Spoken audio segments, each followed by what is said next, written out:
Nom d'un clito. Nom d'un clito. Nom d'un clito. Nom d'un clito. Nom d'un clito. Nom d'un clito, le podcast qui se fout des tabous. Une exploration sans filtre ni excuse de la santé sexuelle au féminin et au masculin. Des témoignages intimes, des récits de vie, des interviews d'experts et d'expertes, des conseils et une communauté où ta voix compte. Je suis Céline Guillan, facilitatrice de l'univers Nom d'un clito. Et si on parlait de ce bout de tissu qui divise autant que le débat string versus culotte de grand-mère? Salut les clitofolks! Aujourd'hui, on s'attaque à un sujet qui fait débat, le soutien-gorge. Ami du confort ou relique d'une époque où on corsetait tout ce qui dépassait, entre transmission familiale, pression sociale ou simple préférence perso, pourquoi on en porte ou pas, et surtout comment on se sent avec ou est sans. Pour en discuter sans filtre, j'ai réuni une dream team de papoteuses. J'ai nommé Anne. Coucou Anne. Coucou Céline. Céline Amla. Hello Céline. Bonjour à tous. Clélia. Hello, hello. Coucou, bonjour tout le monde. Et Sama. Hello Sama. Et toutes, on va partager, y compris moi, nos expériences et nos anecdotes autour de ce fameux soutien-gorge qu'on peut appeler soutif, soustif, lance-pierre. Enfin, ils ont tout plein de petits noms particuliers. Et d'ailleurs, toi qui nous écoutes ou qui nous regardes peut-être, tu as ton mot à dire. Donc si tu es en live sur YouTube, n'hésite pas à nous faire un coucou déjà et puis à partager tes sentiments ou ton expérience. Et puis si tu nous mets un commentaire, eh bien je viendrai te faire un coucou. Nom d'un clito, clito papote.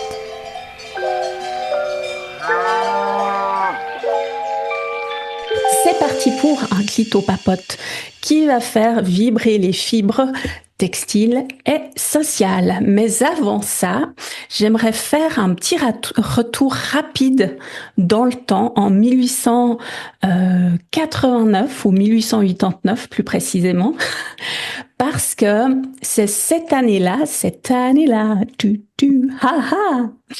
qu'une femme française a inventé le soutien-gorge moderne.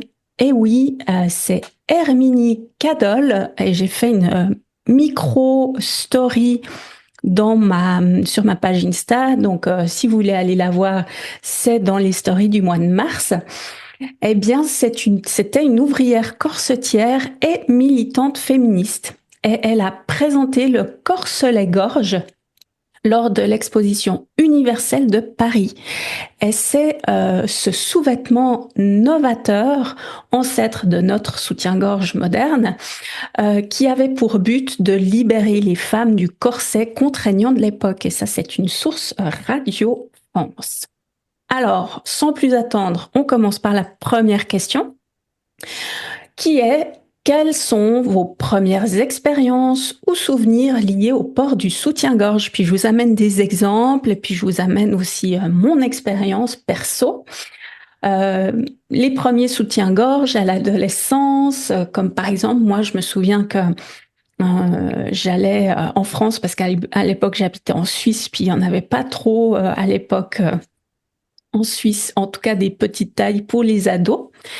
Et le tout premier, j'avais demandé timidement à ma maman, est-ce qu'on pourrait peut-être m'acheter un soutien-gorge parce que c'était plus confortable.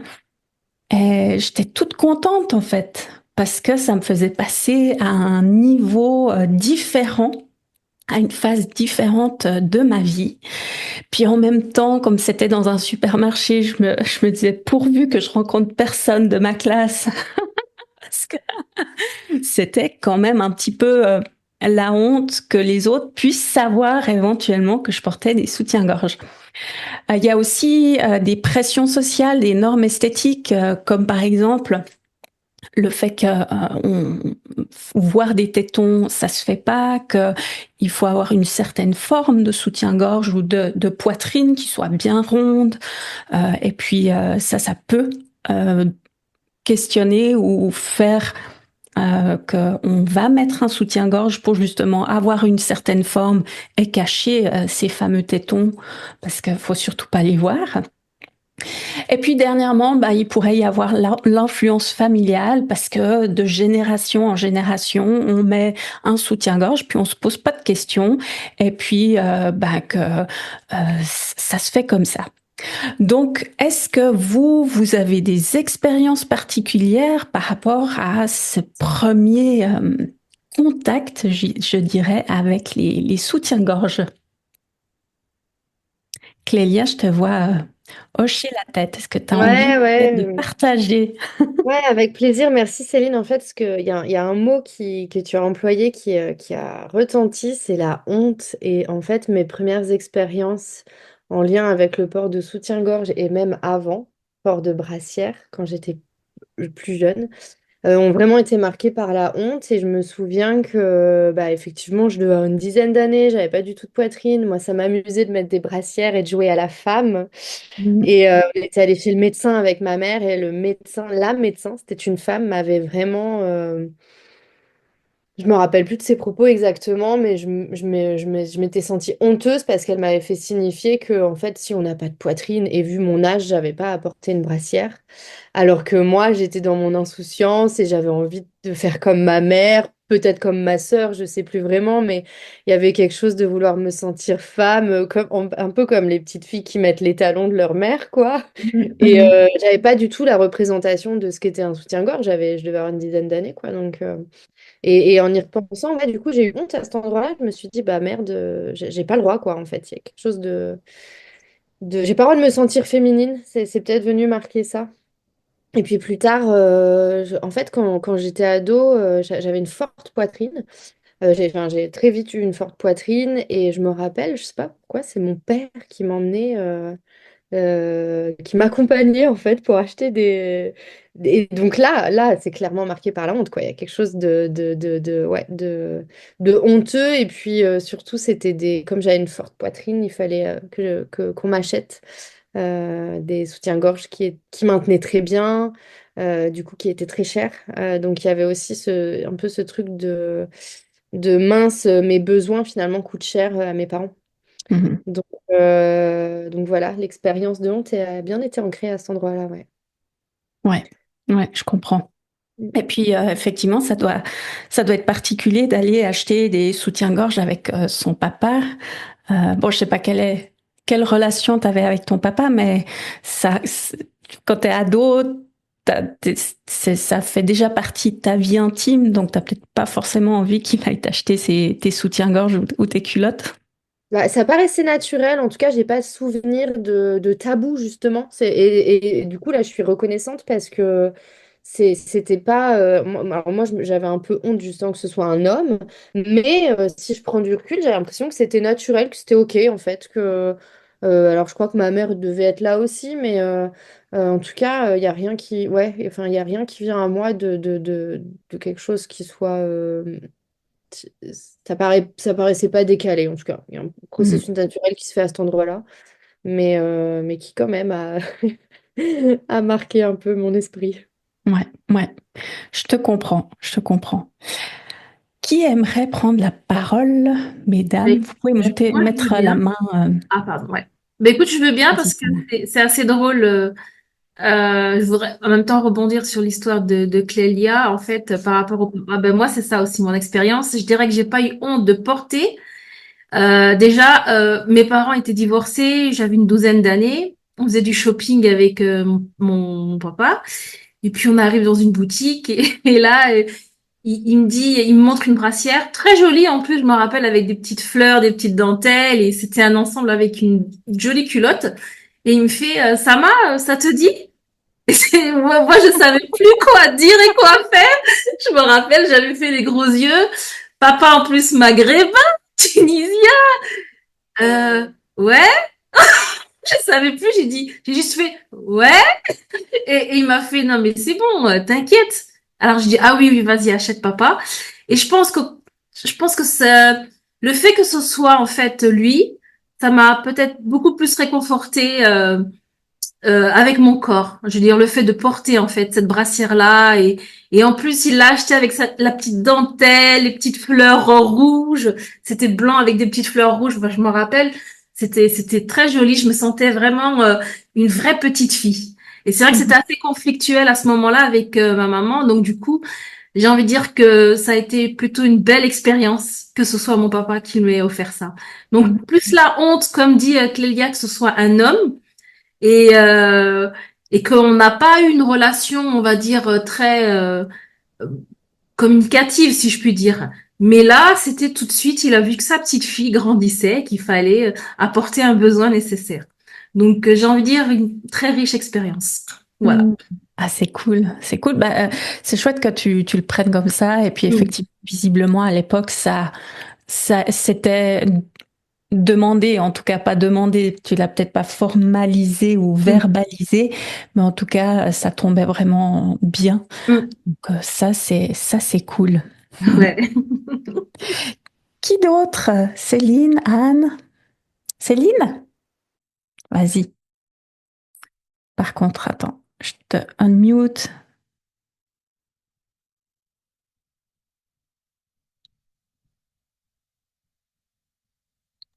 Voilà, ça y Yes. est. Oui, bah alors moi, j'étais plutôt euh, dans ce domaine-là. Voilà, on n'était pas trop à parler du corps humain en général. Il y avait ce côté aussi honte. Hein, donc voilà, la poitrine, elle commence à arriver. Je me cache, je montre plus rien, mais c'était plus ma maman qui m'a accompagnée, mais sans rentrer dans les détails, quoi. Donc on allait chercher les soutiens-gorge parce que il y en avait besoin, mais c'était difficile en fait pour moi, même sous les habits, je cachais en fait, je mettais des grands pulls, etc. parce que c'est quelque chose. J'avais une poitrine assez forte et j'étais pas du tout à l'aise avec ça. Donc c'est vrai que même pour en parler ou quoi, c'était quelque chose. Enfin, je rougissais immédiatement. J'étais pas du tout à l'aise avec. Donc c'est Mhm. vrai que c'était avec mon père. Non, on n'a jamais parlé de ce genre de choses. Ça, c'est féminin, donc c'était pas la peine. Mais avec ma maman, oui, il y avait pas de souci. Pour aller acheter les soutiens-gorge, pour dire, ah bah oui, là, c'est normal, tu grandis. On n'est jamais rentré dans les détails. C'est pas comme aujourd'hui où je vois avec ma fille, où ça n'a rien à voir, quoi. Elle est à l'aise aussi bien avec son père qu'avec moi, et elle est très, très heureuse de devenir une jeune fille. Elle a 12 ans, hein. Mais, enfin, elle va les avoir. Mais oui, donc c'était une période assez compliquée en ce qui me concerne également. Au Mhm. niveau honte, pas à l'aise avec mon corps. Ouais, je comprends, je comprends. Oui, et puis toi-même, tu as une fille hein, qui Oui. est préado, si je me rappelle bien. Donc, Oui. toi, comment tu l'accompagnes là-dedans? Alors déjà, elle est très à l'aise, elle, avec son corps, et il n'y a pas de souci avec ça. Je suis naturopathe, donc moi, parler du corps humain, j'ai aucun problème par rapport à ça. Elle a grandi, elle sait qu'il n'y a pas de souci. Le papa est aussi très ouvert. Alors on est divorcés, mais on est resté une famille, donc on s'entend très bien. Et donc elle est aussi bien à l'aise avec son père qu'avec moi. Et non, non, elle, ça a été déjà les brassières. Là, ça commence doucement à se développer. Donc c'est vrai que je lui explique l'importance de s'écouter elle, de ce qu'elle a envie, et puis d'accompagner son corps, qu'elle se sente pas obligée de porter un soutien-gorge parce que faut porter un soutien-gorge. Après, c'est comme pour Clélia, effectivement, voilà, mettre des brassières, même quand elle était plus petite, elle mettait mes soutiens-gorge à moi, et puis corps, là, c'était trop mimi, mais c'est vrai qu'il y a ce côté où on veut ressembler à maman, etc. Et donc, non, elle est à l'aise. Euh, Quand ce sera l'heure, le jour où elle voudra mettre un soutien-gorge, il n'y a pas de souci. Pour l'instant, elle met des petites brassières et encore pas tout le temps.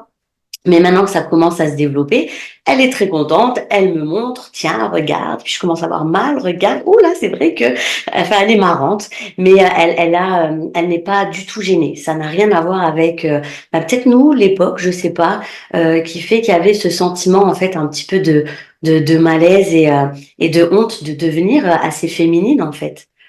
Donc Mhm. c'est vrai que chez elle, il n'y a pas du tout ça. Et puis elle est libre. Elle sait qu'elle peut parler comme elle veut et que qu'on est là pour l'accompagner. Certes, c'est moi qui vais m'occuper de ça, même si son papa est très ouvert et qu'il est très doué au niveau faire les boutiques et les choses comme ça, c'est plus son style à lui. Mais pour ça, c'est vrai qu'elle va avoir tendance à me demander qu'est-ce que je dois mettre et qu'est-ce qu'il faudra que je fasse. Voilà, donc je lui dis de s'écouter et de faire ce qu'elle a envie et puis de regarder comment elle se sent dans son corps et par rapport à ça aussi. Mhm.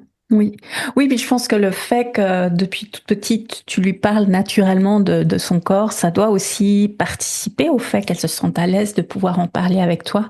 Parce que je sais pas si c'est une question d'époque, il peut y avoir certainement une question d'époque, mais il y a C'est- aussi une question d'éducation. J'imagine que si les parents sont à l'aise d'en parler, l'enfant aura aucun souci d'en parler. Oui, c'est vrai. Merci, Céline. Avec plaisir. Et puis Anne, toi, t'aimerais dire quelque chose par rapport à ton expérience avec tes premiers soutifs? Allez, je me lance. J'ai l'impression que j'ai peu de souvenirs et en tout cas, c'est plutôt la couleur qui arrive chez moi. C'est le soutien-gorge blanc, tout simple, en coton, le petit triangle là avec la culotte assortie. Alors c'est vrai qu'il y avait une règle à l'époque, c'était que quand tu achetais un soutien-gorge, tu achetais la culotte assortie. Et je sais qu'aujourd'hui, ça n'existe plus ce truc-là. Enfin, ça a volé en éclats et peu importe, on peut tout mélanger.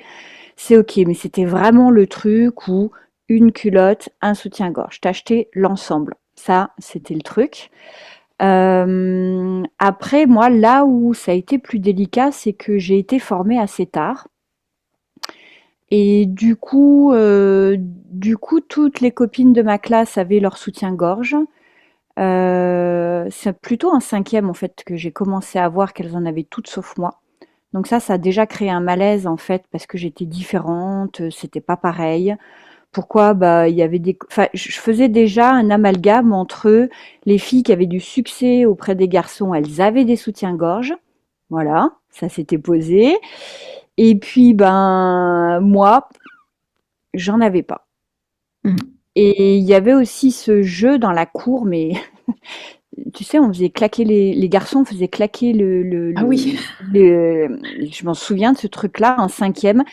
Donc du coup, les gars, les mecs, ils chopaient le t-shirt là par derrière et ils faisaient claquer l'élastique. Et en fait, moi, ben, ils venaient pas vers moi. Donc voilà, il y avait ce truc-là installé où moi, j'en avais pas encore. Ouais. Voilà, donc ça arrivait plus tard, peut-être fin cinquième. Mais il y avait vraiment un petit bout de sein. Puis le truc curieux, en fait, il y en a un qui pousse, et puis ça fait la petite boule, et puis l'autre, bah t'attends, hein. Voilà. Donc je pense qu'il y avait de la frustration. Le truc, me dit c'est quoi ce truc-là? Par contre, l'image en fait du soutien-gorge, moi je me souviens, là on a fait me rappeler, je me souvenais de ma maman, la façon dont elle accrochait son soutien-gorge. Et j'ai encore ce geste où elle le faisait tourner, elle l'accrochait par devant, elle le faisait tourner, elle le mettait en fait. Je trouve ça très beau. Et pareil, la poitrine de ma grand-mère, quand elle enlevait son soutien-gorge, parce que j'avais le droit d'être dans la salle de bain avec elle. Donc pour moi, il y avait vraiment une envie de petite fille et la frustration de ne pas en avoir. Mhm. Voilà, dans les débuts en tout cas. Mhm. Merci pour ton partage, Anne. Et oui, Merci à toi. effectivement, la façon dont on met le soutien-gorge, moi j'ai appris la même chose aussi, de l'agrafer par devant, de le tourner, puis mettre les bretelles. Et c'est bien plus pratique. J'ai essayé de le mettre par l'avant, mais après c'est un peu, faut faire de la contre-torsion là pour aller trouver les agrafes derrière. Donc voilà. Merci Anne. Avec plaisir. Alors, avant de passer à la seconde ou à la deuxième question, je vous amène quelques chiffres. En France, la proportion de femmes ne portant pas de soutien-gorge est passée de 3% avant le confinement de 2020 à 7% en 2020. Bon, avant le confinement, et puis c'est passé à 7% en 2020. Ce qui indique quand même qu'il y a une tendance vers une acceptation du no bra. Et puis ça, c'est la dépêche qu'ils disent. Et toujours selon la dépêche, chez les femmes de moins de 25 ans, cette proportion a même est même passé de 4% à 18% durant la même période. Donc c'est énorme, le nombre de jeunes femmes et de femmes qui ont plus envie de passer, de poser des soutiens-gorge. Et puis c'est tellement personnellement plus confortable. Et ça vient poser la question suivante: comment est-ce qu'on perçoit le choix de porter ou non un soutien-gorge dans notre vie quotidienne et dans nos relations intimes? Alors comme exemple, j'ai par exemple le confort personnel versus les attentes sociétales. Si on arrête de porter un soutien-gorge pendant le confinement pour le confort, exemple, mais j'hésite encore à sortir sans parce qu'il y a la peur du jugement. Moi, personnellement, ce que je peux dire, c'est que effectivement, c'est vraiment pendant le confinement que j'ai arrêté de porter des soutiens-gorge. Là où j'assume pas encore tout à fait, c'est si je mets un t-shirt blanc et que justement on peut voir le fameux téton en transparence. Ouais, je suis pas encore exactement à l'aise parce qu'il y a tout un tabou sur le fait de vraiment voir le téton. Je crois que c'est même peut-être la partie du sein qui est la plus taboue, à mon sens. Vous me direz après ce que vous en pensez.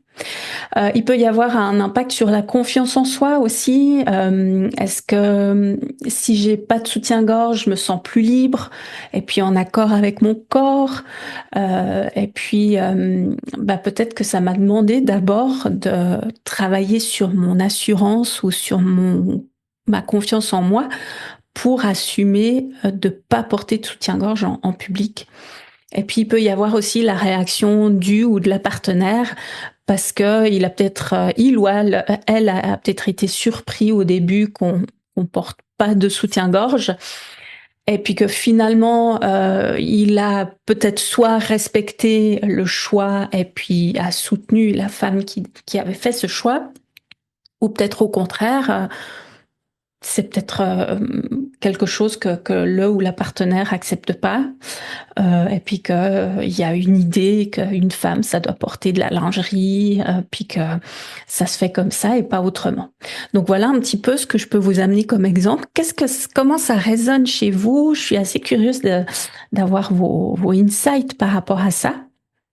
Si vous voulez lever la main comme ça dans la réaction, comme ça je peux vous donner la parole. Ah, Céline, toi, tu lèves la main. Vas-y. Faut juste ouvrir ton micro. Voilà, comme ça, c'est bon? Ouais, je t'entends. Oui, c'est vrai que moi, par rapport à ça, comme j'ai grandi avec ce côté, voilà, j'ai de la poitrine, il faut mettre le soutien-gorge. C'est comme s'il faisait partie de moi en fait. C'est vrai que ce serait difficile pour moi de sortir sans soutien-gorge. J'aurais l'impression d'être complètement nue en fait.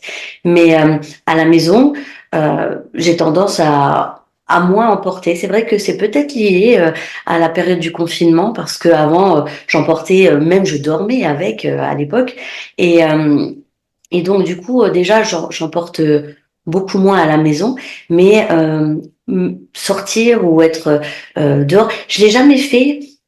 Forcément par rapport à mon mari ou quoi que ce soit, parce que je suis restée mariée, j'ai eu une relation avec mon ex-mari qui a duré 21 ans et j'ai jamais fait par rapport à lui forcément. C'est vrai que de temps en temps acheter de la belle lingerie, des choses comme ça, oui, mais c'était plus si je le porte moi, quand je me regarde dans le miroir, est-ce que ça me plaît à moi? Et c'était ça le plus important, plutôt que de le faire par rapport aux autres. Et il y a ce côté où c'est comme, voilà, ça fait partie de moi et j'ai du mal effectivement à sortir.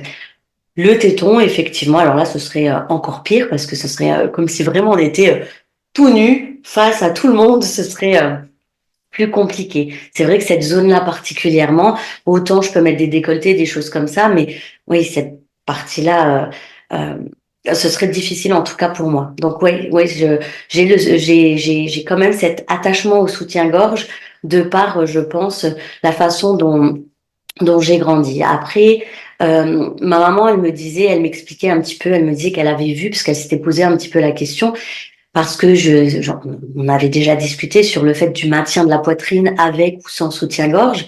Et elle me disait que dans les années 70-75, elle avait pu observer un petit peu ce qui se passait. Il y a eu cette période où justement, ils ont enlevé beaucoup les soutiens-gorge, ils se sont sentis libres de pouvoir l'enlever. Et, euh, et puis, elle entendait beaucoup de retours, que ce soit pour le sport ou quoi, que c'était pas très pratique. Et, euh, et puis, entre les témoignages qu'elle pouvait avoir de collègues à elle qui lui disaient, ah ben, ma maman, elle a une superbe poitrine, j'aimerais à son âge avoir la même chose, mais elle a toujours mis un soutien-gorge. Et puis celle qui avait des belles poitrines, mais qui, au fur et à mesure du temps, qui ne portait jamais de soutien-gorge, ben, ça s'était un petit peu affaissé. Peut-être aussi avec l'alimentation, il y a plein d'autres facteurs qui rentrent en jeu. Mais c'est vrai elle s'était dit, bon, bah, le soutien-gorge, c'est quand même quelque chose d'important. Donc j'ai c'est ça qui a été transmis en fait chez moi, chose que je ne transmets pas forcément à ma fille, parce que moi, quand j'étais jeune, bon, quand la poitrine a commencé, j'avais ma poitrine qui s'est développée assez rapidement et assez forte. Et je portais le soutien-gorge et puis avec les autres copines quand on se changeait ou quoi, puis j'avais une amie qui me disait faut que je te présente mon amie, elle a des seins magnifiques. Et donc elle m'avait montré en fait sa poitrine et c'est vrai que elle mettait jamais de soutien-gorge. Sa poitrine n'était pas aussi forte que la mienne, mais c'est vrai qu'elle avait des seins magnifiques qui tenaient super bien, etc. Et ça a été une question. Est-ce que le fait que je portais des soutiens-gorge depuis le début, est-ce que ça m'a empêché d'avoir une aussi jolie poitrine qu'elle? Et c'était des questions que je me posais. Donc moi, ce que je dis à ma fille, c'est tu t'écoutes, tu regardes comment toi tu te sens, etc. Mais pour pas qu'elle ait l'impact de bon, il faut que tu mettes ton soutien-gorge, sinon tu vas pas être bien. Le principal, c'est qu'on fasse en fait comme on se sent. Mais pour ma part, ce serait difficile de sortir. C'est trop ancré en fait chez moi. Chez moi, ok, pas de souci. Mais s'il y a quelqu'un qui vient, je mets un soutien-gorge en fait. Ok, ouais, je comprends. Bah, c'est marrant parce que ça me fait penser au fait que ça me rappelle que quand j'étais jeune femme, je faisais, dès que je rentrais à la maison, en fait, j'enlevais le soutien-gorge quand j'étais à la maison.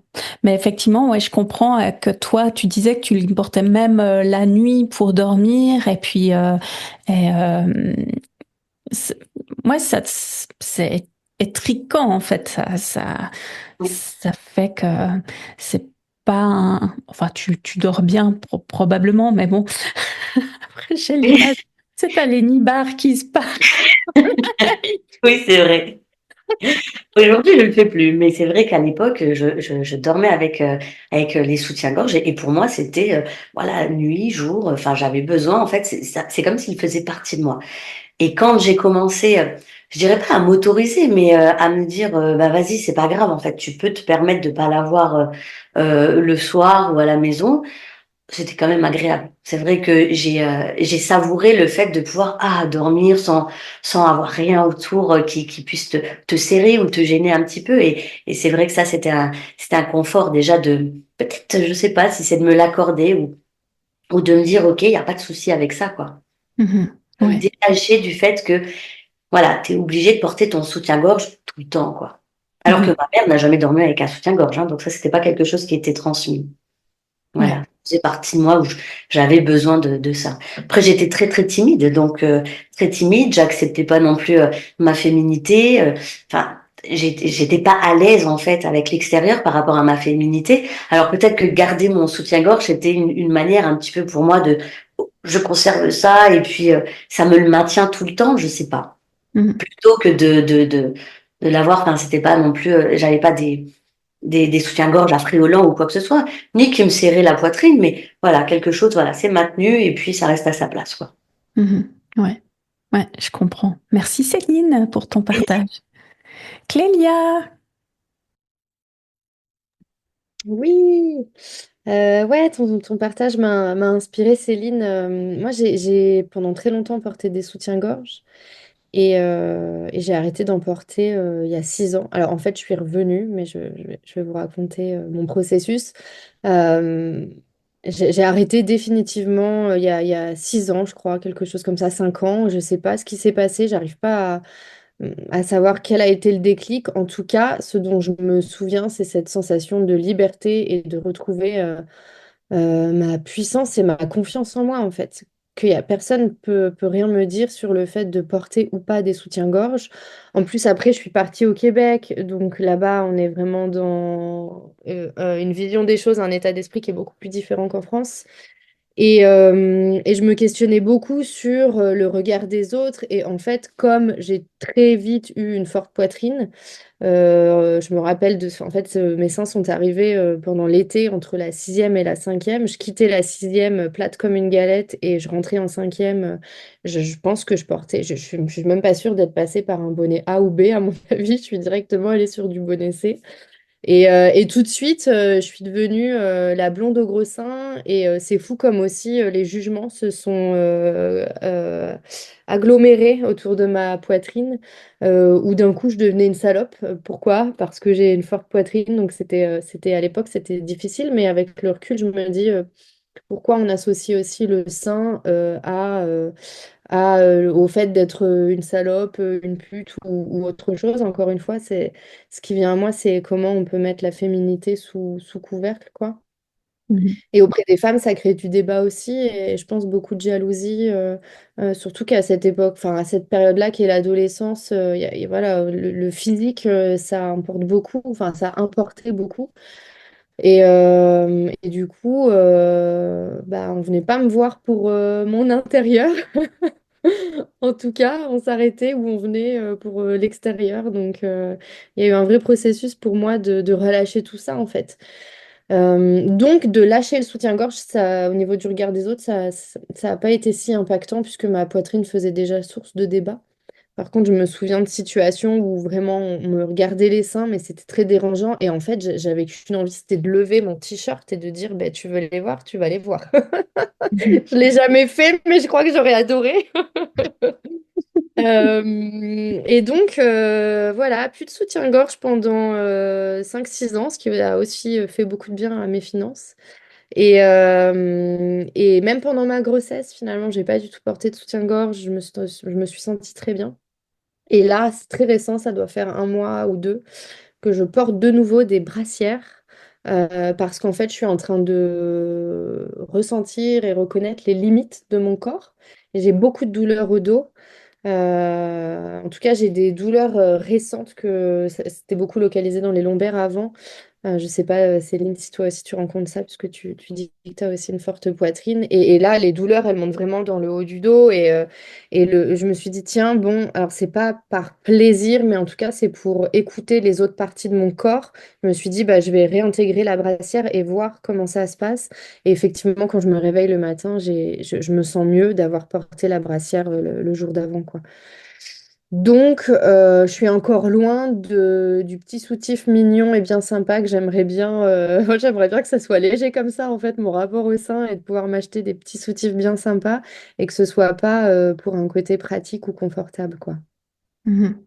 Ouais, je te comprends, Clélia, effectivement, puisque la première image qu'on a du soutien-gorge, c'est quand même l'objet sexy par excellence.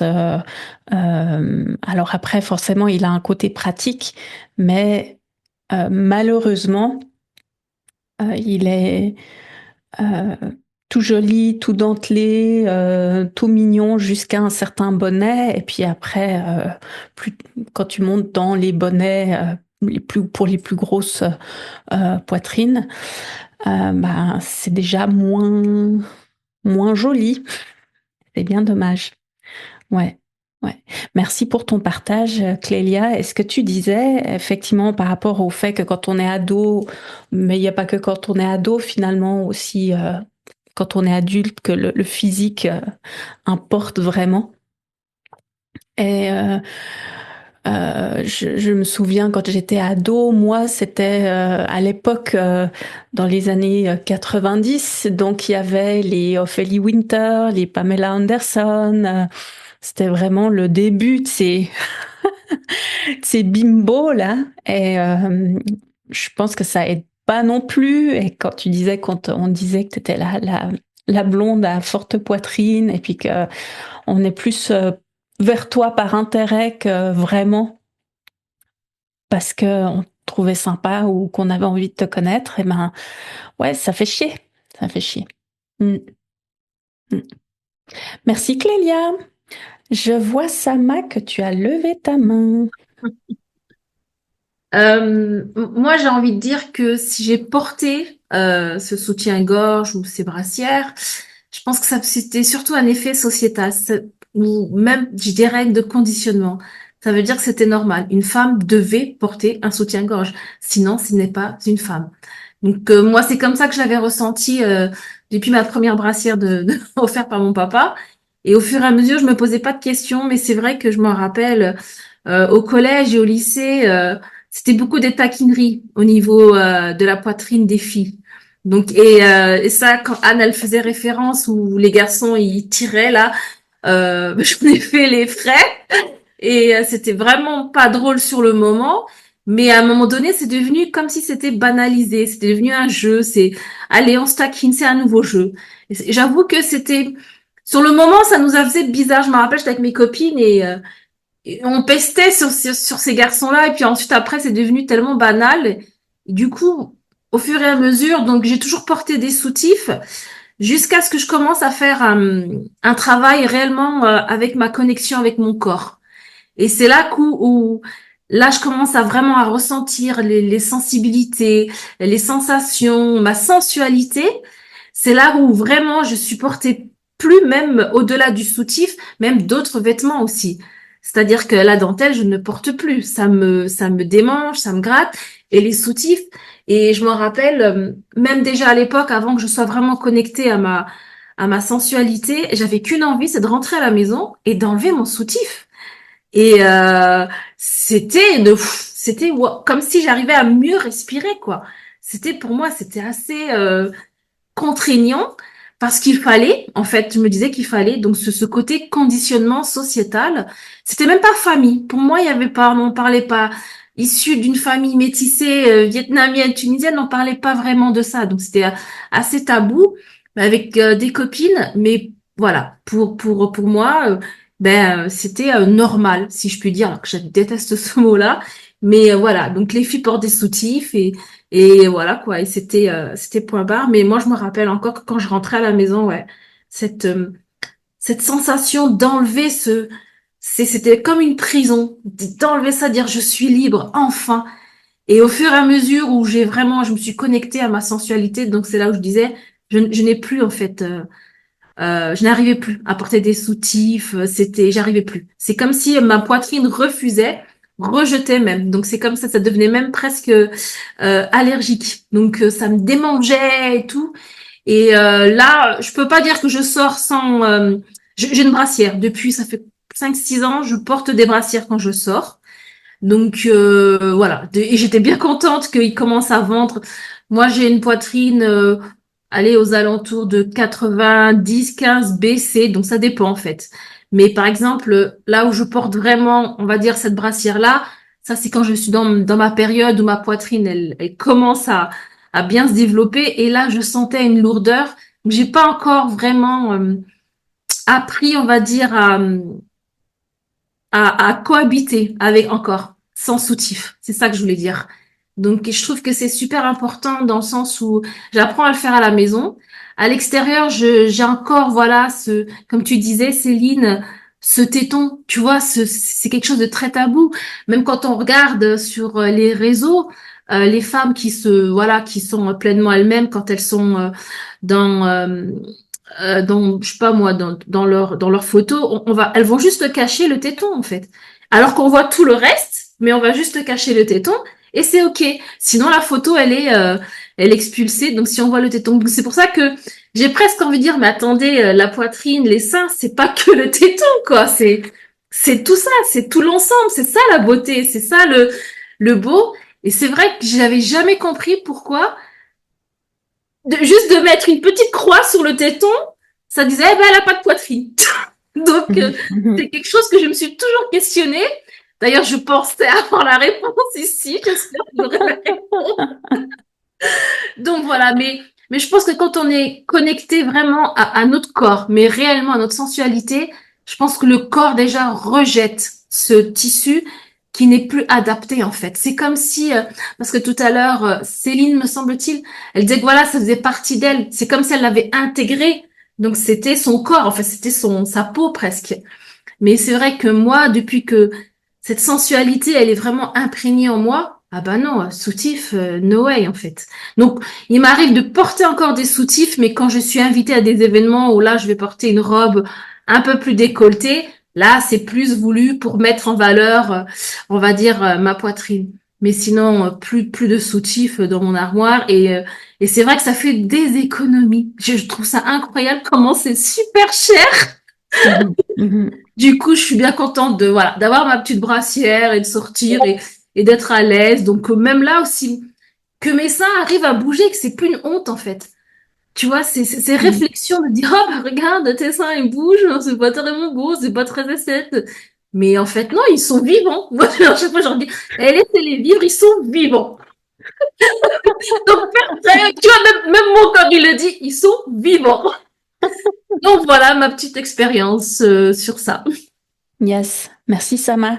Et puis effectivement, quand tu parles de brassière, là j'ai cette image parce que je vois passer des pubs sur Insta où maintenant il y a quand même des jolis soutiens-gorge qui font pas la marque, qui sont déjà visiblement, j'ai pas encore essayé, plus confortable et puis plein de couleurs aussi. À voir. En tout cas, il y a de toute façon il y a du progrès qui est fait aussi pour enlever le côté contraignant dont tu parles et puis faire en sorte que ça soit plus confortable à porter. Et puis pendant que tu parlais, j'étais en train de me questionner sur parce que tu dis une femme ça doit porter un soutien-gorge, sinon c'est pas une femme. Est-ce que si on va plus loin dans la réflexion, on peut se dire qu'une femme en lien avec sa poitrine, la taille de sa poitrine, eh ben, si c'est ce que je vois, ce que j'observe, si elle a une grosse poitrine plantureuse, bah c'est ok.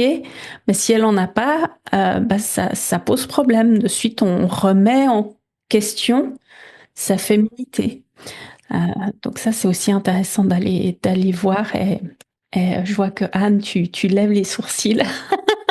Je peux juste rebondir sur ça, Céline, c'est vrai, enfin, j'ai entendu tellement de réflexions sur les personnes, sur les femmes qui n'avaient une petite poitrine. Pour moi, je dis que toutes les femmes ont des poitrines, quelle que soit la taille, mais c'est vrai que ces injonctions qu'elles subissent, ces femmes-là, parce que bah, planche à pain, planche à voile, ou je sais pas, enfin, tellement d'expressions. Enfin, c'est vrai que Clélia, elle disait que voilà, elle a été en fait, on va dire euh, presque voire insultée à cause de sa grosse poitrine. Enfin, je vais même pas dire à cause, mais par sa grosse poitrine. Et d'autres aussi, c'est vraiment l'inverse, quoi. Mais et c'est ça en fait, c'est vraiment ces injonctions que toutes ces femmes ont subies et du coup, elles n'étaient pas connectées à leur sensualité, à leur féminité, quoi. Effectivement, c'est tout à fait ça en fait, j'ai envie de dire. Nom d'un clito, abonne-toi et like tes épisodes favoris. Ouais, merci Sama. Anne, du coup, tu voudrais dire quelque chose? Oui, alors tout à l'heure, ce qui m'a fait sourire, c'est qu'en fait, oui, les femmes, est-ce que parce qu'on a une petite poitrine ou une grosse poitrine, est-ce que nous, notre féminité est calibrée sur la grosseur, la taille? Et ça m'a fait rire parce qu'en fait, le masculin, il cherche aussi petit kiki, gros kiki. Est-ce que t'es un homme ou pas un homme ou quoi? En fait, c'est à peu près la même chose, ce truc-là. Donc c'est pour ça que ça m'a fait sourire. Voilà, c'était pour mettre un petit peu de légèreté dans cet univers petit, grand. En fait, pour moi, c'est à déconstruire en fait tous ces schémas-là. Et par manque d'éducation, on s'est fait claquer le dos avec le soutien-gorge. On a plongé notre regard sur des grosses poitrines. On s'est dit waouh, puis ça affole quelque part. Hein. Je pense que les hormones, elles sont à fond la caisse, donc il y a quelque chose d'animal aussi qui fait que les hormones travaillent et il y a une éducation. Et je pense que là, le débat, il serait vraiment chouette aussi d'aller en profondeur pour aller éduquer la représentation, la symbolique, la poitrine au-delà du soutien-gorge, la taille du sexe aussi chez l'homme, enfin bon, tout ça. Bref, voilà, j'avais envie de dire ça. Moi, en fait, c'est drôle parce que le soutien-gorge, je l'ai plus depuis. Enfin, j'ai décidé de ne plus en porter en 2014. J'ai voulu tester en 2014 pendant ma formation de danse où jusqu'à présent, enfin jusqu'en 2014, je m'étais pas posé la question. Une fille, une femme, elle porte un soutien-gorge à partir du moment où elle a une poitrine qui est suffisamment grosse en fait pour porter, soutenir. Donc il y a ce message en fait du port et du soutien en lien avec la santé.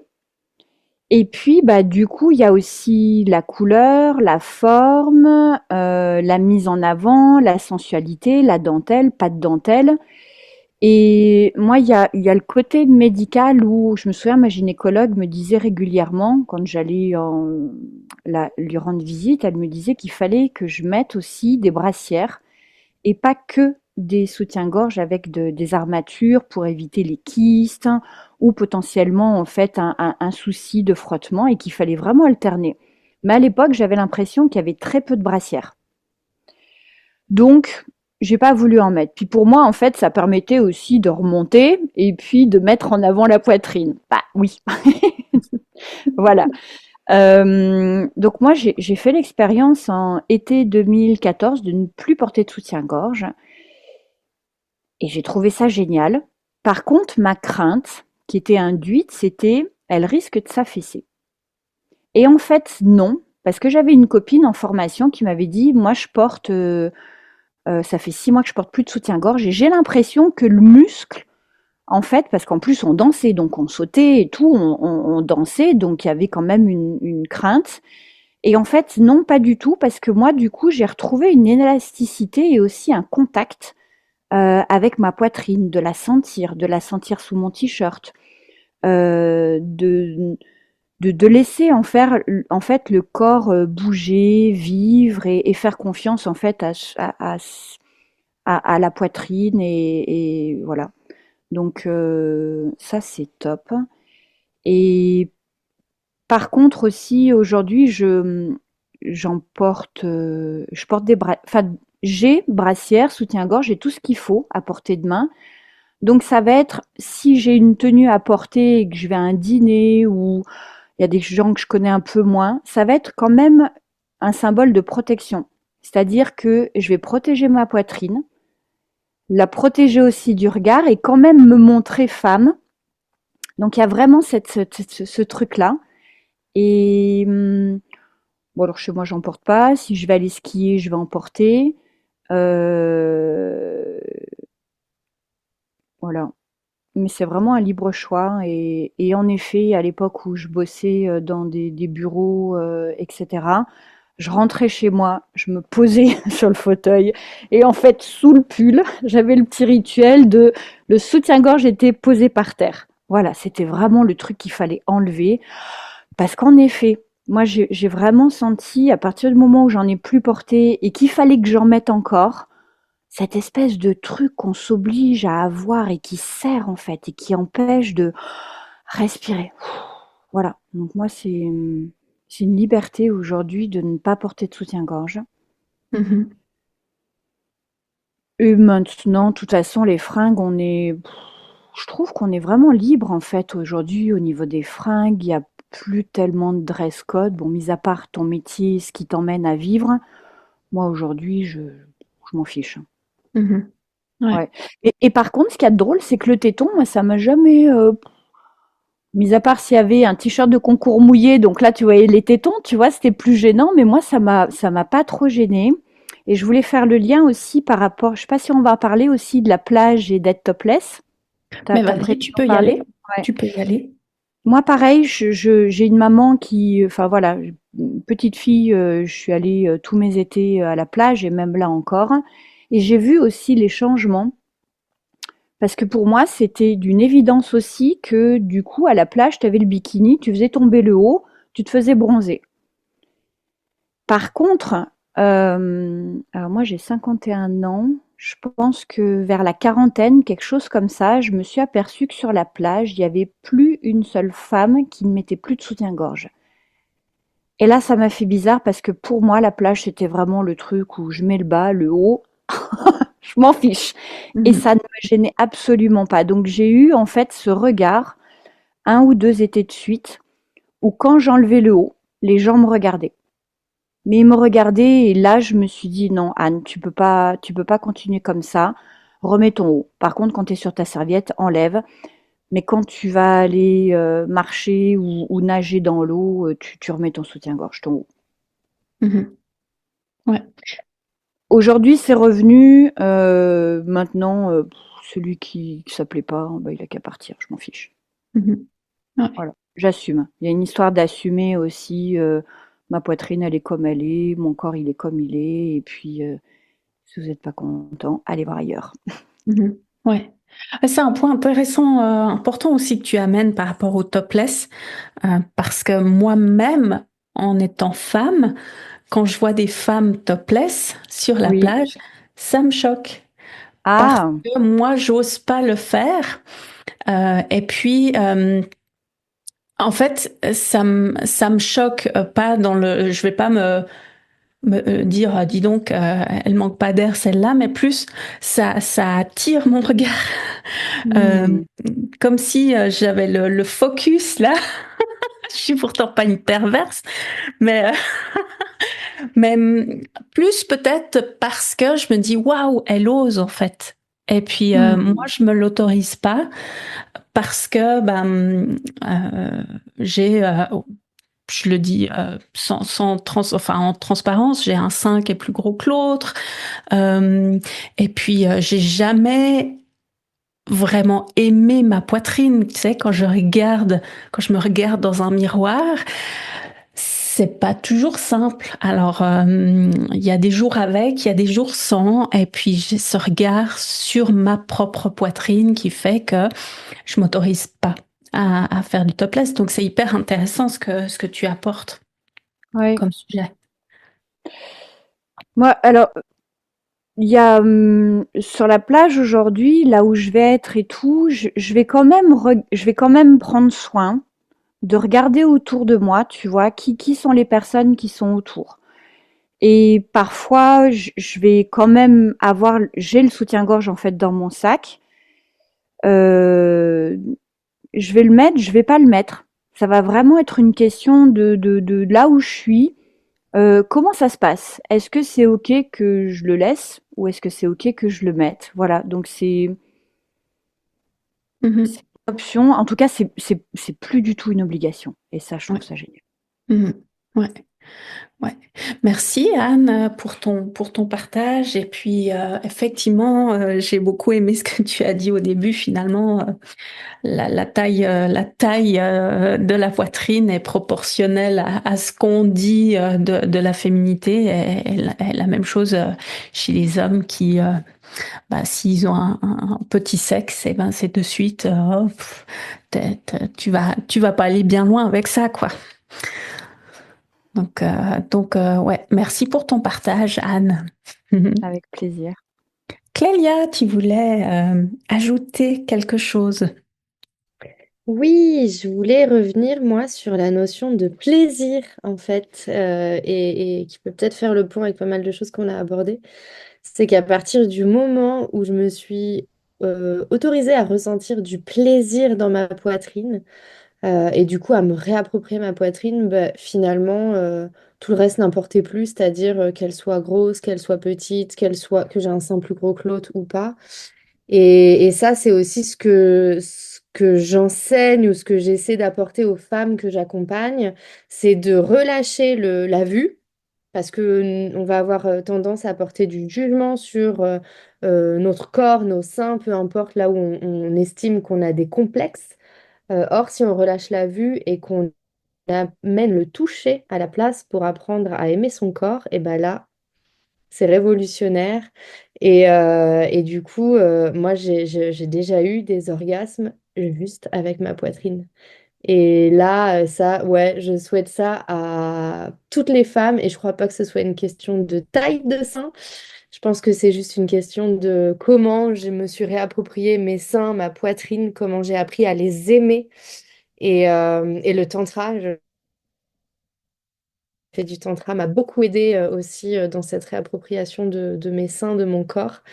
Et de pouvoir ouais, juste s'autoriser à ressentir que nos seins peuvent nous apporter du plaisir, mais en fait pas que les seins, tout notre corps peut nous apporter du plaisir et de se reconnecter à notre peau finalement, parce que c'est ça qui vient stimuler le plaisir. Et donc, du coup, ça a relâché beaucoup de choses, beaucoup d'attentes aussi que j'avais envers mes seins, ou à ce qu'ils soient plus comme ci, moins comme ça. Donc voilà, et maintenant je suis en amour avec mes seins, même s'ils me font mal au dos. Voilà, je voulais ajouter ça. Merci Clélia. Et puis, ça me permet de rebondir sur le fait que c'est primordial, ouais, de le voir du point de vue du plaisir. La question que je me posais pendant que tu parlais, c'est, étant donné que la poitrine de la femme ne lui appartient jamais vraiment, c'est-à-dire que avant la maternité, c'est un objet sexuel, et puis une fois qu'elle est maman, eh ben le bébé est passé par là, peut-être qu'elle a allaité, mais en tout cas, il y a quand même cette notion ou ce rapprochement qu'on fait avec la maternité. Du coup, là aussi, hein, le corps d'une femme après la maternité, ça peut être difficile de la toucher parce qu'elle représente la mère et tout et tout. Ben, je peux concevoir que c'est pas si simple que ça quand, quand ta poitrine t'a jamais vraiment appartenu ou qu'on t'a jamais appris à t'approprier ta poitrine, que le rapport soit pas évident. Et éventuellement, peut-être que toi, tu pourras dire quelque chose à ce sujet, Clélia. Ben ouais, puis je dirais que ça commence même plus tôt. Ben justement, on parlait de l'adolescence, quoi, où qu'on ait ou pas des seins, on va être jugé. On peut se juger entre copines ou entre pire ennemis. Voilà, les Mhm. petits fights entre nanas. Et on va aussi être jugé par les hommes, enfin par voilà, les garçons, puisque à l'adolescence, je vais plutôt parler de garçons. Et donc, à partir de là, déjà, nos seins ne nous appartiennent pas. Et je crois, en tout cas pour moi, ça a été un vrai processus de, wow, je sais pas, ouais, de me réapproprier ma poitrine. Ça a mis du temps. Je crois que ça s'est déjà passé par le fait de relâcher des croyances, des conditionnements mentaux. Et à partir du moment où où j'ai beaucoup plus pris conscience de mon corps, ben là, il a été essentiel pour moi de me réapproprier aussi pleinement ma poitrine. J'ai décidé de pas allaiter, moi, par exemple. J'ai essayé. Bon, clairement, c'était pas du tout pratique. Mon pauvre bébé était, enfin, bref, c'était le merdier. J'étais pas à l'aise. Et à partir du moment où j'ai lâché ça, j'ai dit je veux un biberon, mais ça a été une révélation pour moi. Il était 3 heures du mat, j'ai pu dormir jusqu'au matin parce qu'en fait, j'ai l'impression de me faire le plus beau cadeau du monde, quoi. Et donc, là, la question, elle venait aussi se dire, moi, comment en tant que mère, ben, je continue à considérer mes seins et à vouloir que mes seins ne m'appartiennent qu'à moi, ou en tout cas à choisir à qui je les donne, à qui je les offre, comment je les donne, comment je les donne et comment je les offre, quoi. Mhm. Euh, pour moi, ça parle de déconditionnement et de revenir à soi, finalement. Je sais pas si ça répond bien à ta question, mais Mhm. c'est un retour vers soi et de relâcher les attentes de l'extérieur, quoi. Mhm. Ouais, ouais, mais ça complète bien la réflexion. Et puis, je vois que Anne aussi avait envie de dire quelque chose. Mais merci Clélia. Oui, revenir au corps. Moi, je vois quand me suis autorisée à enlever le soutien-gorge, justement dans un processus de réappropriation de corps par la danse et par le mouvement.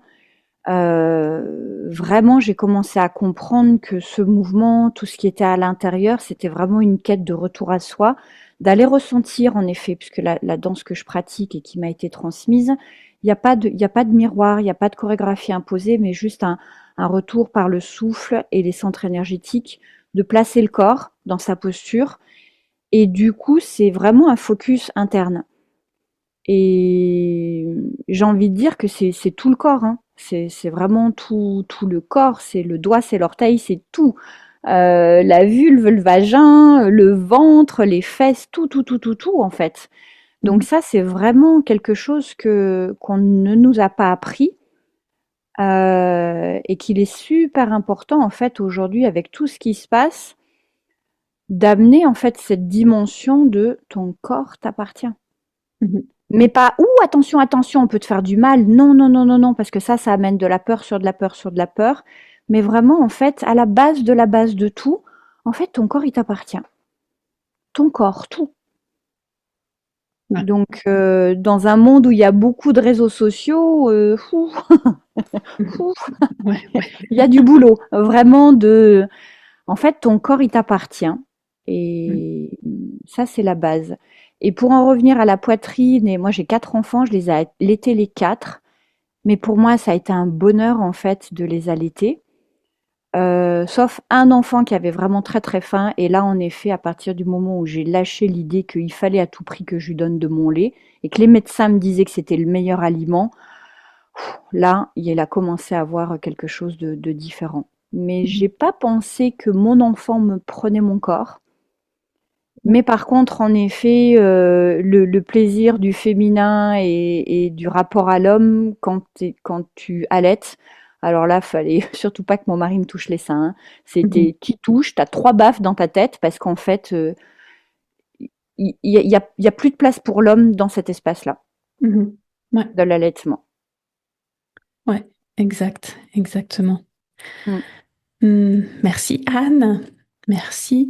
Est-ce que, avant que je passe à la suite, parce que ça va aussi aller un peu plus, on va aller explorer comment justement faire bouger les choses.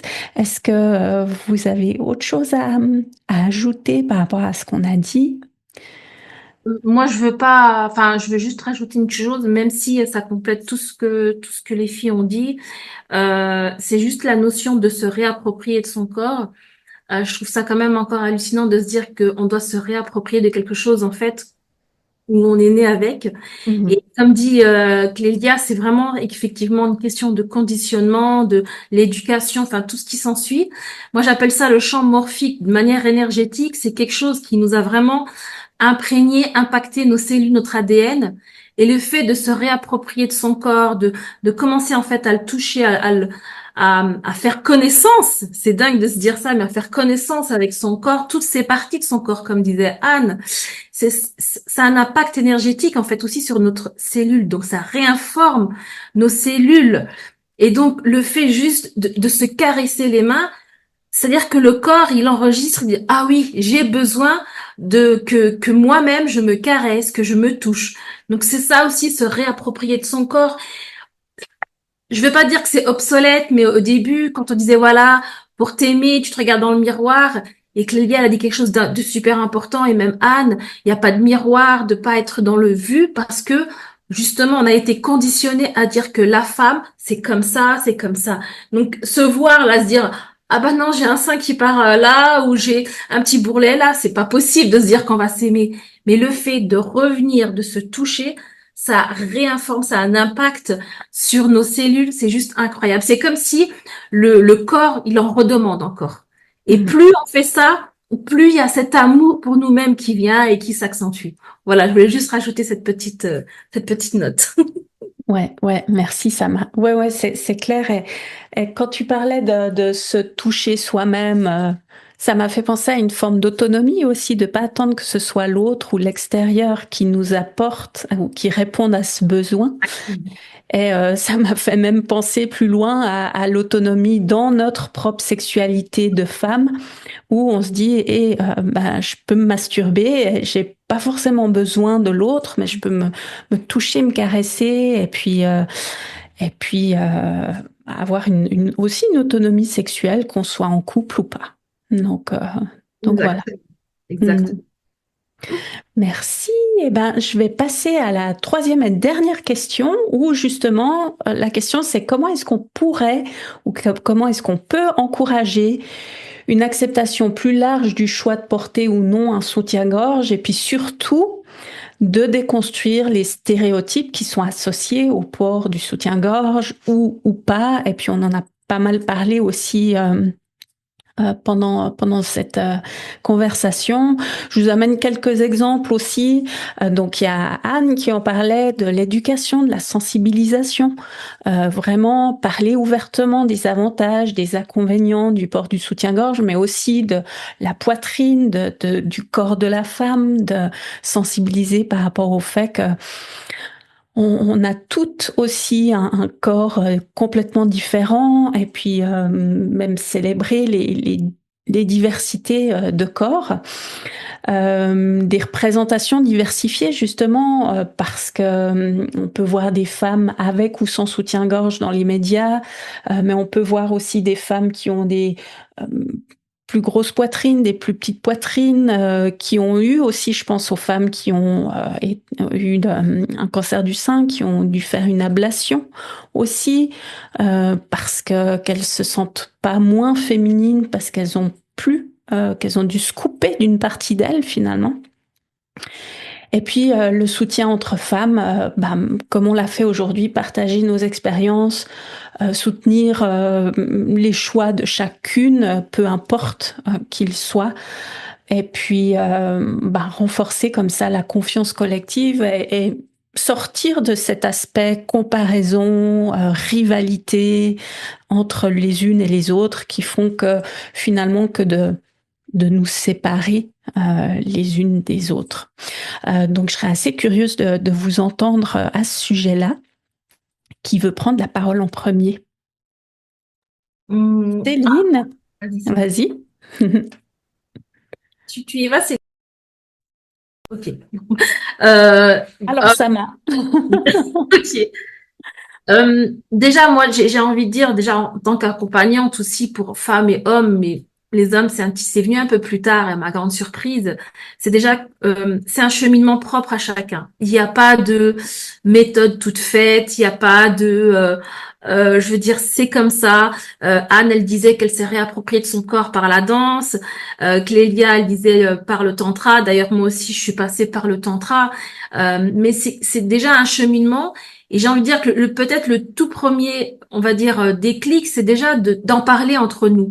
Si, admettons, entre familles, déjà, c'est pas possible parce que voilà, pour diverses raisons, culture, déjà, voilà, si, déjà entre amis, de se dire, ah ben tiens, qu'est-ce que tu ressens, t'as quoi? C'est vraiment, c'est pas plus dans la comparaison, mais je dirais dans un échange mutuel, du ressenti, des ressentis surtout déjà. La première des choses, c'est voilà, quelle émotion, quel ressenti j'ai vis-à-vis de moi. Donc je vais pas dire qu'on va rentrer dans un débat philosophique ou existentiel, mais de se dire ah ben tiens, comment ça se fait que toi tu ressens ça et que moi c'est différent. Donc déjà d'accepter aussi la différence de l'autre, que eh ben en fait le cheminement c'est d'accepter aussi que la personne, enfin que mon amie, eh ben elle ressent des choses différentes et qu'elle a une poitrine peut-être petite ou pas, mais qu'elle a une poitrine, et que son amie, qu'elle a une grosse poitrine ou pas, qu'elle a une poitrine, et qu'en fait c'est propre à chacun. Donc c'est déjà avant tout, c'est vraiment un manque de communication. Donc parce que c'est vrai que le conditionnement, il est vraiment là, il est vraiment imprégné en fait dans nos cellules, et ce côté déjà d'en parler, ça permet déjà d'ouvrir un champ et d'en discuter comme là en fait on fait. Donc c'est pour ça que j'adore participer. D'ailleurs, merci vraiment Céline d'avoir créé ce clip papote, et c'est par les échanges que on voit les choses différemment, que nos filtres un peu tombent. Ah tiens, donc c'est intéressant. Ah ben tiens Anne, moi je vais voir comment je vais me réapproprier de mon corps par la danse. Tu vois, donc c'est vraiment, ça ouvre des ouvertures. Et là où je me dis que on peut commencer peut-être un cheminement de se réapproprier notre corps, c'est soit de voir une expert ou un expert et de se dire ok, s'il y a quelque chose qui me titille parce que je suis pas à l'aise dans mon corps, pourquoi qu'on m'impose, on va dire, un style d'habit, ou alors bien sûr, ça dépend je parle pas du travail, mais voilà, comme je dis, bah pourquoi c'est normal qu'une femme porte un soutif? Ça devrait même pas exister ce genre de phrase et de se dire bah ou alors pourquoi en fait c'est une injonction de faire du topless. C'est vrai qu'au début moi c'est pareil, au début j'avais un petit peu du mal avec ça parce que j'étais dans ma pudeur. Donc je disais mais je pense que Céline ça rejoint un petit peu parce que moi non plus, j'ose pas le faire, j'ose pas d'avoir cette liberté de le faire et c'était presque, j'ai envie de dire, de l'envie en fait. Donc c'était ça en fait, c'est vraiment dire qu'est-ce que j'aimerais en fait avoir cette liberté de vivre ça. Et ça c'est vraiment, je pense, des conditionnements, mais au-delà c'est de la non-communication. Donc si on le fait pas entre familles, enfin faites-le avec vos amis proches ou ne serait-ce qu'une personne ou même votre partenaire, si je peux dire. Moi, c'est déjà première chose, quoi. Et ensuite, après, ben oui, petit à petit, il y a plein de méthodes pour se réapproprier de sa poitrine et de son corps. Et après, c'est un cheminement qui se fait au fur et à mesure, quoi. Mhm. Effectivement, ouais. Comme tu le disais, chacun choisit son propre cheminement, celui qui lui convient pour se réapproprier son corps, que ce soit femme ou homme. Ouais, merci Sama pour ton partage. Clélia, Ouais, moi, il y a deux choses qui me viennent. La première, en tant que femme et accompagnante, c'est aussi d'aller rechercher sa propre féminité autrement que par sa poitrine.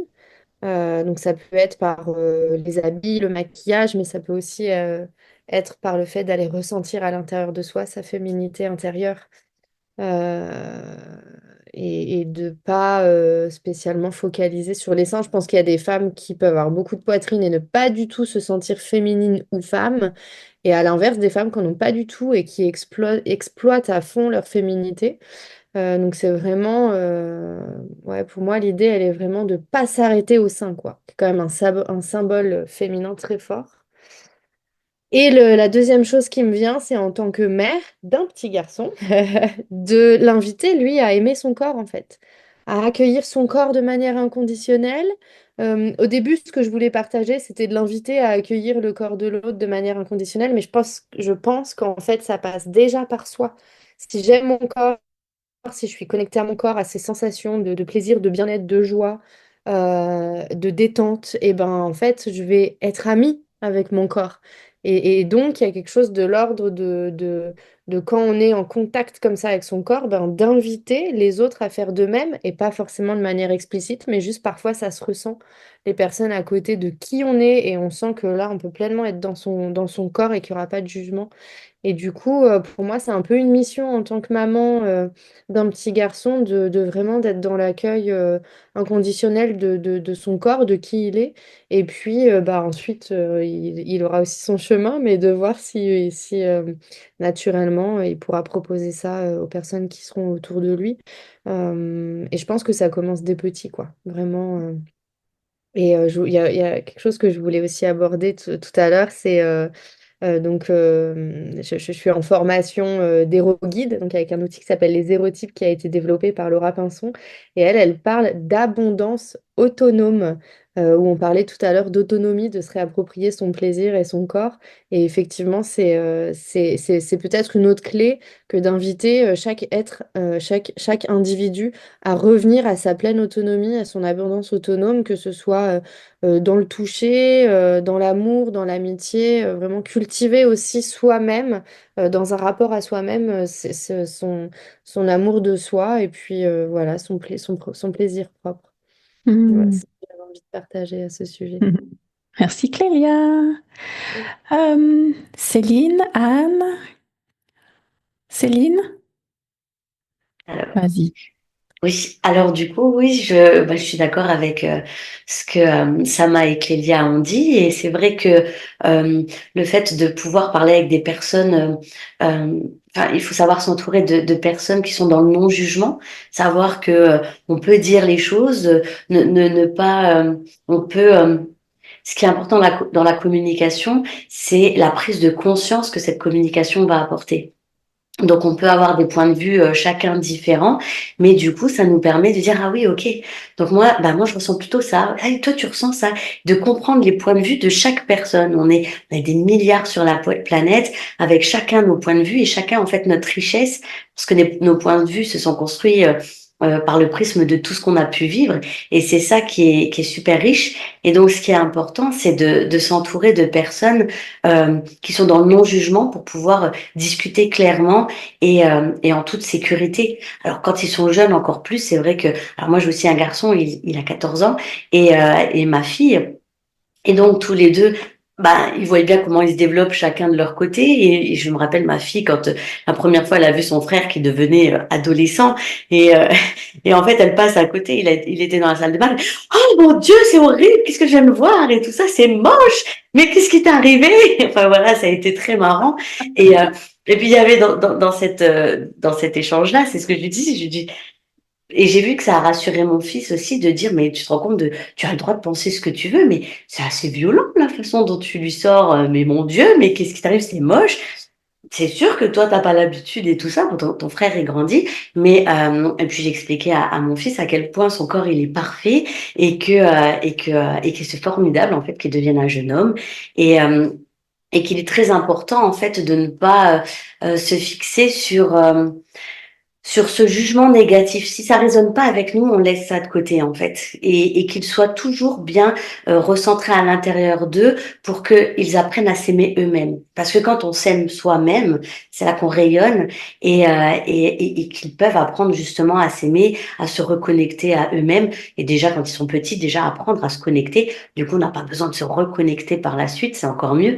Mais c'est vrai que voilà, d'aller dans le sens de s'écouter et que si quelqu'un dit quelque chose, de pas oublier que il parle peut-être de lui, de sa façon, de son point de vue à lui et de pas le prendre pour soi. Alors c'est sûr que dans le système, comment il est fait, on est souvent face à des gens qui ont leur a priori par rapport à comment on a grandi, ce que le système a mis en place et les conditionnements, mais justement apprendre à s'en détacher pour se dire ok, qu'est-ce que moi je veux, qu'est-ce qui me fait du bien à moi et c'est ça qui est important quoi. Mhm. Ouais. Merci Céline, et ça me fait rebondir sur ce que tu dis par rapport au fait que quand tu disais que on a chacun un corps qui est parfait, vraiment si on amenait plus d'émerveillement sur le côté miraculeux, en fait, le fait qu'un corps, c'est un miracle, ça part à la base de vraiment, c'est micro, voire nanoscopique, et que ça se crée à partir d'une cellule, en fait, de rencontre de deux enzymes, et ça fait une cellule. Bon, on va pas faire un cours de bio ici, je suis pas bonne là-dedans, mais mais ouais, c'est super intéressant et effectivement de se rendre compte qu'on a chacun notre prisme Mm, et puis que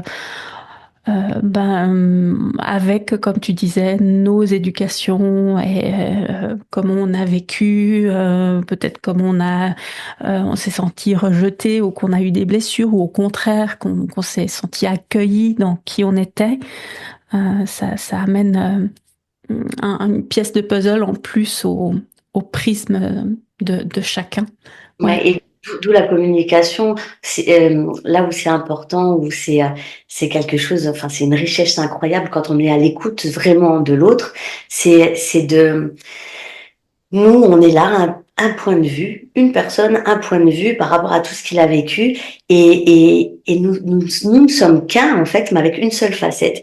Et cette richesse de pouvoir communiquer avec l'autre et de pouvoir l'accepter et juste essayer de le comprendre pour pouvoir agrandir, en fait, sa façon de penser et de se dire, ah oui, bah tiens, c'est vrai que j'avais jamais vu ça sous cet œil-là, ou tiens, on peut penser aussi de cette manière-là. C'est ça, en fait, la vraie richesse, en fait, c'est de pouvoir accueillir chaque expérience et chaque vision de chaque personne, entre celles qui vont accepter leur poitrine, celles qui l'accepteront pas, celles qui, enfin voilà, c'est ça. Pourquoi? Qu'est-ce qui a amené à ça? Et puis le principal, c'est de s'accepter soi-même. Ouais, ouais. Merci Céline. Et ça, merci à toi. Et Anne, est-ce que tu voudrais ajouter ta pierre à l'édifice? Yes, avec plaisir. Mm. Pour moi, le travail du corps, euh, la poitrine, tout le corps, son être, c'est vraiment un job de conscience. Et on part en tant qu'humain de là où on part. Et peu importe, enfin moi j'ai été une personne, j'ai détesté mon corps franchement. Et je m'étais dit idéalement qu'on n'aurait pas dû me dire ci, me dire ça de mon corps. Mais en fait c'est ce qui fait ma force aujourd'hui. Donc, et c'est ce qui fait ma force de reconnecter l'humain à son corps. Donc peu importe, j'ai envie de dire ce message-là, peu importe d'où tu pars avec ton corps, avec ta poitrine, t'as le droit de pas l'aimer. Il y a vraiment ce truc-là parce que je trouve qu'on met aussi beaucoup de pression dans ce monde du développement personnel, de la connaissance de soi, de l'accompagnement. On met beaucoup de pression parce qu'il y a des personnes qui pensent que tout est beau, tout est beau, tout est beau et qu'il faut penser comme ça crée une énorme tension. Donc pour moi, c'est vraiment un équilibre. Tu as le droit de pas aimer une partie de ton corps et c'est pleinement OK en fait.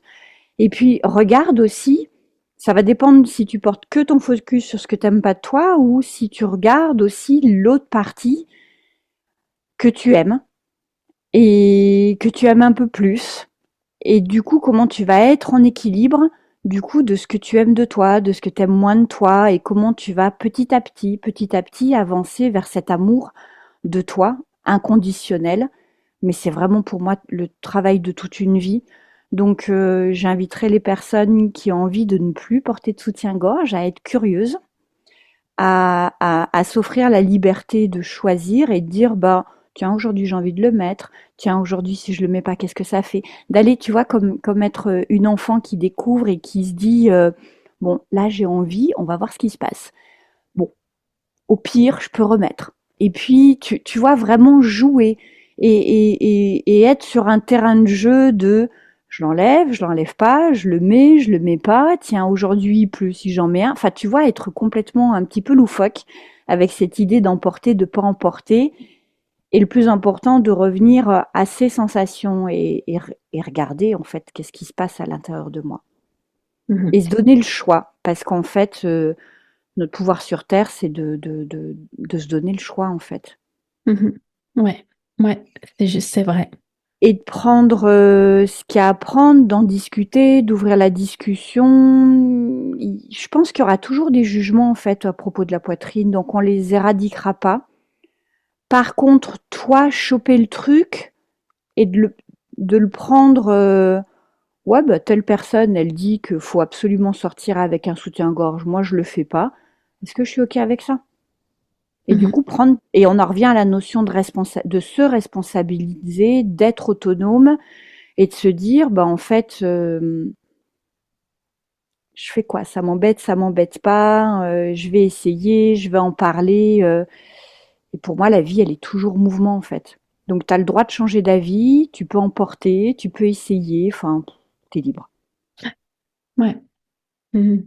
Merci Anne. Et ce que tu me dis, ce que tu dis, ça, par rapport au fait que, effectivement, dans le développement personnel, il y a peut-être ce côté vraiment qui est tout le temps voir les choses du positivisme et tout, dont la trend du body positivisme qui dit aime ton corps même si en fait tu le détestes. C'est tout aussi anxiogène parce que tu vas te Ouais. dire, ah putain, mais moi, j'ai un truc qui va pas dans ma tête parce qu'il faut dire que, mais en fait, il faut pas.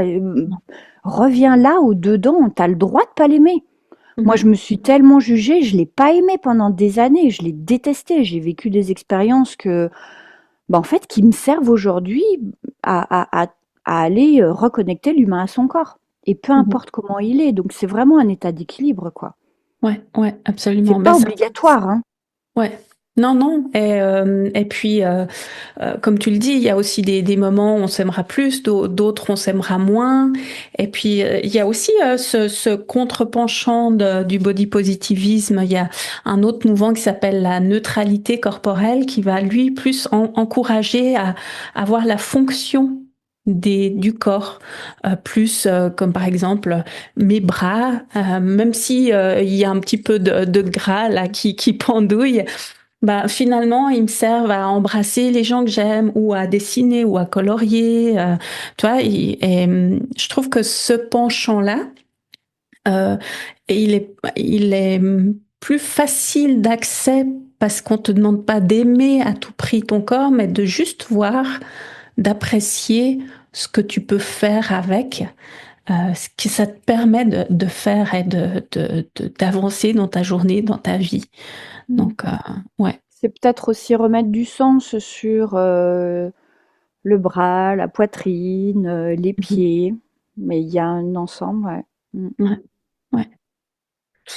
Merci Anne. Est-ce que par hasard, l'une d'entre vous souhaite encore dire une dernière chose? Non? Ok, eh ben écoutez, voilà, le show, le clito-papote du jour est terminé. J'espère qu'il vous aura donné matière à réflexion, à peut-être oser des nouvelles choses, comme disait Anne. Et puis, que tu sois finalement team soutien-gorge ou team téton les lignes comme l'air, l'important, c'est que tu fasses tes choix pour toi et pas pour plaire à qui que ce soit. Alors, un énorme merci à vous 4, à toi, Anne, Céline, Amla, Clélia et Sama pour votre participation, pour avoir participé à ce quiz cocotier là, du conformisme et de tout ce qui va autour des injonctions. Et toi qui nous écoutes, cher Clitofolk, merci d'avoir écouté. Et puis, si tu as des questions à poser, eh bien, pose-les soit sur la chaîne YouTube, soit en DM sur Insta. Le prochain Clito Papote, ce sera en avril. Et puis, on va aller encore démystifier un truc bien intéressant, c'est-à-dire les injonctions sexuelles, être performante, séduisante ou disponible. En attendant, n'oublie jamais que ton corps, tes choix et ton confort, c'est toi qui décides. Et puis si quelqu'un te dit le contraire, eh ben, va voir ailleurs si j'y suis. Allez, FUCK. À la prochaine. Et puis surtout, on peut le dire, live, love et clito. Rappelle-toi, chaque voix compte. Nom d'un clito, un espace ouvert à toutes et tous. Pour tout savoir sur l'univers Nom d'un clito et ne rater aucun épisode, suis le clito sur Instagram sur le compte Nom d'un clito tout attaché. À bientôt!